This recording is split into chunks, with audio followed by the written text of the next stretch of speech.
আমার একটা ছেলেরে আমি দীর্ঘ 4-5 বছর ধরে দেখতাম, প্রত্যেক মাহফিলে দেখছি হে সামনে বসে, আমি বইলেই তারে নজরে পড়তাম।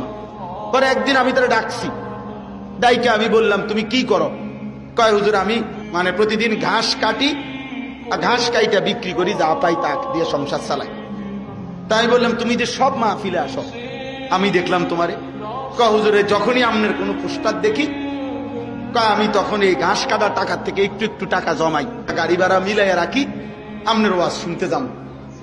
তাই বললাম যে মাশাআল্লাহ। তো আমি বললাম যে তো আর কিছু কইবানি?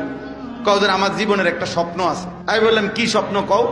আমি 10 টাকা 50 টাকা করে জমাইতেছি, আল্লাহ যদি আমারে কোনোদিন তৌফিক দেয় আমি আমনেরে আমগা এলাকায় দাওয়াত দিয়ে নিমু, ওয়াজ করাম।